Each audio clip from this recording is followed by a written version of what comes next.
Hello dear future doctors and dear parents, welcome back to Saartha. ReNEET की expected cut up की series में आज हम लोग बात करने वाले हैं ईएसआईसी कोटा को लेके। अगर आपके पास भी ईएसआईसी की कोटा है तो कितने मार्क्स पे आपको गवर्नमेंट एमबीबीएस सीट मिल जाएगी, गवर्नमेंट बीडीएस सीट मिल जाएगी, उसके बारे में डिटेल में बात करेंगे।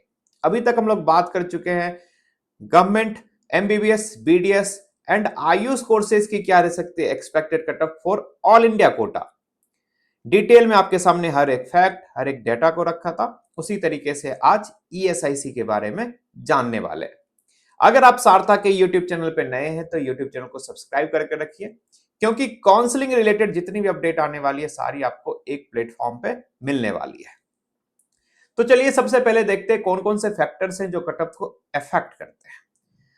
लास्ट वीडियो में मैंने बताया था सबसे पहला क्वेश्चन पेपर का लेवल। क्वेश्चन पेपर का लेवल कैसा था? जैसा कि आप सभी को पता है पेपर का लेवल टफ था और मैंने लास्ट वीडियो में डिटेल एनालिसिस भी इसकी की थी। फिजिक्स आपका टफ कैटेगरी में था, केमिस्ट्री टफ कैटेगरी में था, बायोलॉजी आपका इजी था बट समहाउ लेंदी था। वही मैं बात करता हूँ पेपर पैटर्न की। इस बार आपको 15 मिनट एक्स्ट्रा दिया गया था। 3 घंटे के बजाय आपको 3 घंटा 15 मिनट मिला था पेपर सॉल्व करने के लिए। डायरेक्ट क्वेश्चन की बात करता हूँ, फिजिक्स केमिस्ट्री बायोलॉजी मिला के आपके थे 136। स्टेटमेंट बेस्ड आपके 17 क्वेश्चन थे, असर्शन रीजन के आपके 8 क्वेश्चन थे, मैच दी फॉलोइंग के 11 क्वेश्चन थे और डायग्राम या ग्राफ बेस्ड आपके 8 क्वेश्चन थे। और एवरेज जो क्वेश्चन बच्चा अटेम्प्ट कर पा रहा था वो 160 से लेके 170 के बीच में।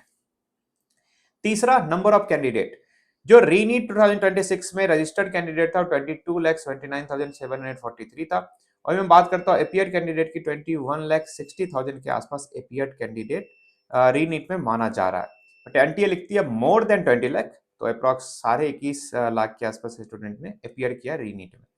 वहीं नीट 2026 जो आपका कैंसिल हुआ था, रजिस्टर्ड कैंडिडेट तो सेम था। एपियर कैंडिडेट का जो नंबर था 22,05,035। वही मैं कंपेयर करूं तो अराउंड 45,000 स्टूडेंट कम अपीयर्ड हुए, कम पेपर लिखा रीनीट का एज कंपेयर टू नीट 2026 जो कैंसिल किया गया था। 2025 में देख सकते हो 22,26,069 स्टूडेंट ने रजिस्टर्ड किया था, अपीयर्ड 22,09,318। चौथा नंबर ऑफ सीट। ईएसआईसी कोटे की बात करता हूं, एमबीबीएस की जो टोटल सीट है वो आपकी है 695 और total number of medical college जो है वो हालांकि है 20, बट उसमें से आपके 19 में ईएसआईसी आईपी कोटा की सीट आई है। और वही मैं बात करता हूं बीडीएस की। बीडीएस की आपकी 28 सीट है और वो सीट है आपका ईएसआईसी गुलबर्गा में। इस बार और भी सीट ऐड होने के चांसेस है ईएसआईसी मेडिकल कॉलेज में। जो लास्ट ईयर मेडिकल कॉलेज खुला था उसमें अराउंड सारे में 50 सीट है, वो सीट हो सकता है इस बार 100 हो जाए, 150 हो जाए। इसके साथ ही कुछ नए मेडिकल कॉलेज खुलने के भी चांसेज है। जैसे अपडेट आती है आपको इसी यूट्यूब चैनल पे मिल जाएगी। ये भी कटअप को इंपैक्ट करती है, कटअप को अफेक्ट करती है। इसके साथ हम बात करते हैं एक्सपेक्टेड कटअप देखने से पहले अभी तक हमारे पास 83,888 स्टूडेंट का डाटा आया, जिसमें से एवरेज मार्क्स जो बच्चे का आ रहा है 501। वही मैं मीडियम मार्क्स की बात करता हूँ 518 और जो लार्ज पूल है स्टूडेंट का जो क्लस्टर क्रिएट होते हुए दिख रहा है वो है 550 से 574 के बीच में। अगर आप भी अपना रैंक चेक करना चाहते हैं इस क्यूआर कोड को स्कैन करके अपना रैंक चेक कर सकते हैं, आपके मार्क्स पे क्या रैंक बन सकता है। और भी विद द टाइम ये डाटा हम लोग कलेक्ट कर रहे हैं और इसको अपडेट भी कर रहे हैं और भी मोस्ट एक्यूरेट बना रहे हैं। तो आपको यूज करना है तो इस क्यूआर कोड को स्कैन करके यूज कर सकते हैं। अब बात करते हैं ईएसआईसी कोटे से गवर्नमेंट एमबीबीएस की क्या रह सकती है एक्सपेक्टेड कटअप। 2025 की बात करता हूं, 50,112 रैंक पे ये सीट क्लोज हो गई थी, मार्क्स था 502। और उससे पहले आप देखो 2024 में 54,000 पे क्लोज हुई थी, 2023 में 64,000 रैंक पे क्लोज हुई थी। But last year 8-9 new medical college add भी हुए थे, ईएसआईसी बसीदरपुर में सीट आया भी नहीं था, बट कटअप गिरने के जगह बढ़ गई थी। इसका रीजन है बच्चों के बीच में अवेयरनेस ज्यादा हो गया है ईएसआईसी को लेके और बच्चे इस कोटे का बेनिफिट उठा रहे हैं। इस बार भी बहुत सारे बच्चे ने अपना आईपी वार्ड का सर्टिफिकेट बनवा लिया। अगर आपके पास आईपी वार्ड की सर्टिफिकेट रहेगी तभी आप इस कोटे का बेनिफिट उठा सकते हैं। तो इस बार कितना मान के चल सकते हैं, अराउंड आपका 52,000 53,000 के आसपास रैंक आता है, चांस बन सकते हैं। और मैं मार्क्स की बात करता हूँ 525 +-10।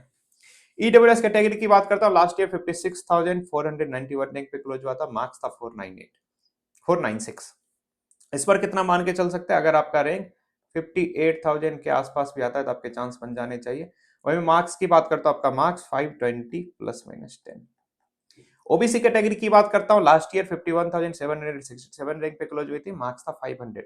इस बार अगर आपका रैंक 52,000 से लेके 54,000 के आसपास आता है, आपके चांस बन जाने चाहिए, क्योंकि नंबर ऑफ सीट भी बढ़ेगी और नए मेडिकल कॉलेज ऐड होने के चांसेस भी है। तो वही मैं मार्क्स की बात करता हूँ, ये मार्क्स आपका 525 +-10 हो सकता है। वहीं एससी कैटेगरी की बात करता हूँ, लास्ट ईयर 2,38,825 रैंक पे क्लोज हुई थी, मार्क्स था 386। इस बार कितना तक मिल सकता है, ये आपको आराम से मिल जाना चाहिए, 2,42,000 से लेकर 2,45,000 के बीच में। इनफैक्ट 2,50,000 पे भी चांसेस बन सकता है। बट मैं मार्क्स की बात करता हूँ, मार्क्स जो आपका होना चाहिए 395 +-10। एसटी कैटेगरी की बात करता हूँ, जो लास्ट ईयर क्लोजिंग रैंक था 6,45,840 और मार्क्स की बात करता हूँ 238। इस बार अगर आपका रैंक 6.5 लाख के आसपास भी आता है तो आपके चांसेस बन जाएंगे। और मार्क्स आपका होना चाहिए 255 +-10।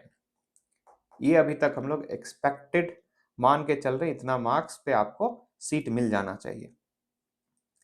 इसके बाद हम बात करते हैं बीडीएस की। बीडीएस की बात करूं तो लास्ट ईयर जनरल कैटेगरी में एक ही कॉलेज आपका ईएसआईसी गुलबर्गा का 67,080 रैंक पे ये सीट क्लोज हुआ था, मार्क्स था 488। अराउंड आप ये लेके चलो, आपका 70,000 से लेके 72,000 के बीच में आता है तो चांसेस बन जाएंगे। और मार्क्स की बात करता हूँ, मार्क्स आपका होना चाहिए 505 +-10। ईडब्ल्यूएस कैटेगरी की बात करता हूँ, लास्ट ईयर 69,195 रैंक पे क्लोज हुई थी और इस बार भी हम अप्रॉक्स लेके चले तो ये 72,000 74,000 के बीच में रह सकता है। और मैं मार्क्स की बात करता हूँ 500 +-10। और मैं बात करता हूँ ओबीसी कैटेगरी की, तो लास्ट ईयर 71,132 रैंक पे क्लोज हुआ था, मार्क्स की बात करता हूँ 485। इस बार भी अगर आपका रैंक 74,000 से लेके 75,000 के बीच में आता है तो चांसेस बन सकते हैं, क्योंकि सीटें बहुत ही कम है, 28 ही सीट है और एक ही मेडिकल कॉलेज है।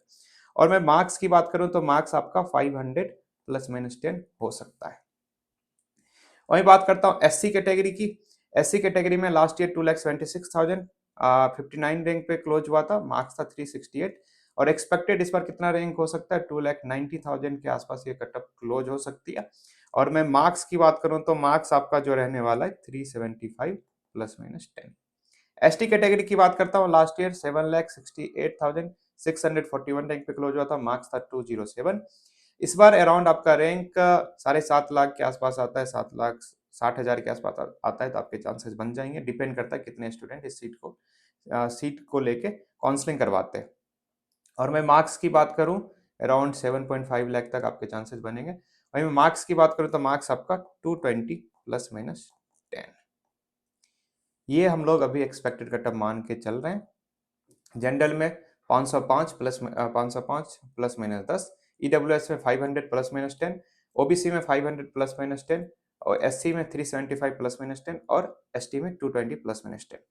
अगर आपको कॉलेज की डिटेल इंफॉर्मेशन देखनी है, कॉलेज की कटअप देखनी है या last year round wise category wise, तो इसके लिए आप सारथा ऐप डाउनलोड कर सकते हैं, जहाँ हर एक कॉलेज की हर डिटेल इंफॉर्मेशन अवेलेबल है। लाइक नियरेस्ट एयरपोर्ट कौन सा है, नियरेस्ट रेलवे स्टेशन कौन सा है, कितने नंबर ऑफ सीट है, क्या फी स्ट्रक्चर रहता है, बॉन्ड पॉलिसी क्या रहता है, कौन सी यूनिवर्सिटी से एसोसिएटेड है, नियरेस्ट घूमने का जगह कौन सी, हॉस्टल फैसिलिटी है या नहीं है, कॉलेज की इनसाइड रिव्यू, पॉजिटिव निगेटिव सारे पॉइंट अवेलेबल हैं जो स्टूडेंट वहाँ पढ़ाई कर रहे हैं उनके द्वारा दिया गया। अगर आप खुद से काउंसलिंग करना चाहते हैं, ये सारी चीजें स्टार्ट हो जाती है 3499 में, जहां आपको एमबीबीएस, बीडीएस, आयुष, वेटनरी की सारी डिटेल्स मिलने वाली है, notification updates, preference list, live sessions, cutoff, fee, stipend, bond की डाटा, काउंसलिंग की videos, college prediction tool, choice filling and form filling का सपोर्ट। इसके साथ ही आपको कॉलेज का रिव्यू मिलेगा, आप कॉलेज को कंपेयर कर सकते हो। अप्रॉक्स 2000 कॉलेज का डाटा ऐप में अवेलेबल है। जैसे आप दो प्रोडक्ट को कंपेयर करते हो, उसी तरीके से मल्टीपल कॉलेज को डिफरेंट डिफरेंट पैरामीटर पे कंपेयर कर सकते हो। इसके साथ ही स्कॉलरशिप गाइडेंस की वीडियो मिलने वाली है, कॉलेज की इनसाइट रिव्यू मिलने वाली है। अगर आप चाहते हो कि हमारे एक्सपर्ट के साथ 1-on-1 कनेक्ट होकर काउंसलिंग करवाना, वो भी फैसिलिटी अवेलेबल है 1-on-1 काउंसलिंग में। इसके साथ ही अगर आप अब्रॉड की काउंसलिंग करवाना चाहते हो, उसकी भी अलग से पेज अवेलेबल है ऐप में, जहां अलग अलग यूनिवर्सिटी की डिटेल इन्फॉर्मेशन और अलग अलग कंट्री की डिटेल इन्फॉर्मेशन आप देख सकते हो। अगर कोई क्वेरी रहता है पेड काउंसलिंग में एनरोल करना, इस नंबर पे कॉल या व्हाट्सएप कर सकते हो। आज की वीडियो में इतना ही, मिलते हैं फिर किसी नई वीडियो में। Till then bye bye, take care, ध्यान रखिए।